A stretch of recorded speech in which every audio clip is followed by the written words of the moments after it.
ভারতীয় ক্রিকেট বোর্ডের নির্দেশ মেনে বাংলাদেশের পেসার মুস্তাফিজকে ছেড়ে দিল কলকাতা নাইট রাইডার্স। এজন্য ফ্র্যাঞ্চাইজিটিকে খেলোয়াড় বদল করারও অনুমতি দেবে বিসিসিআই।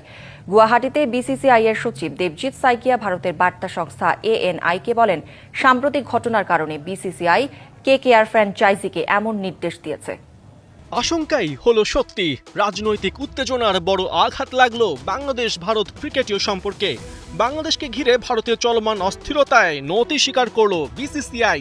দেশটির ক্রিকেট বোর্ড আসন্ন IPL-এ মোস্তাফিজুর রহমানকে দল থেকে বাদ দেবার জন্য কলকাতা নাইট রাইডার্সকে সরাসরি নির্দেশনা দিয়েছে। দেশটির সংবাদ মাধ্যম ANI-কে দেয়া সাক্ষাৎকারে এমন সিদ্ধান্ত নেবার কথা স্বীকার করেছেন বিসিসিআই সচিব দেবজিৎ সাইকিয়া।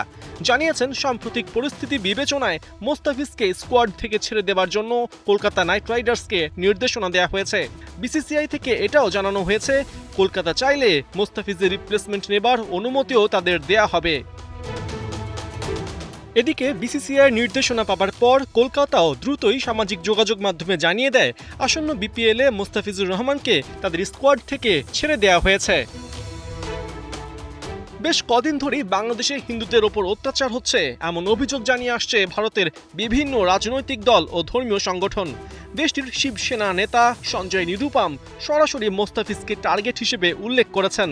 গণমাধ্যমকে জানিয়েছেন, গোটা দেশ যখন বাংলাদেশের ওপর রাগে ফুঁসছে, তখন ভারতের মাটিতে বাংলাদেশের সাথে ন্যূনতম সংশ্লিষ্ট যে কেউই ক্ষোভের লক্ষ্যবস্তু হতে পারে। তাই শাহরুখ খানের দলে বাংলাদেশের কেউ থাকলে সঞ্জয় নিরুপম তাকে দল থেকে বের করে দেবার পরামর্শ দেন।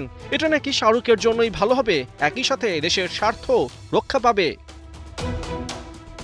শুধু হিন্দু ধর্মীয় নেতারাই নন, অল ইন্ডিয়া ইমাম অর্গানাইজেশনের প্রধান ইমাম উমর আহমেদ ইলিয়াসিও মোস্তাফিজকে দলে নেয় শাহরুখ খানকে এক হাত নিয়েছেন।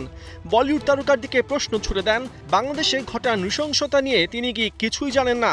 এরপরেও কিভাবে IPL-এ বাংলাদেশ থেকে মোস্তাফিজকে শাহরুখ দলে ফেরান সেই প্রশ্নও রাখেন ইমাম উমর আহমেদ ইলিয়াসি।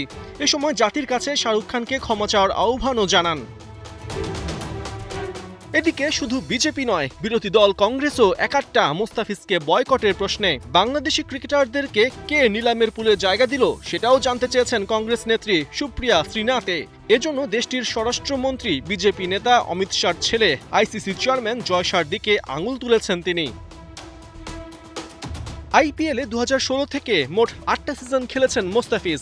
এই সময়ে 5টা ফ্র্যাঞ্চাইজির হয়ে 60 ম্যাচে নিয়েছেন 65 উইকেট। তাই মোস্তাফিজের মতো এত বড় নামের IPL থেকে বাদ পড়ার মধ্য দিয়ে আগস্টে সাদা বলের সিরিজ খেলতে ভারতের ঢাকা সফরও নিশ্চিতভাবেই শঙ্কায় পড়ল।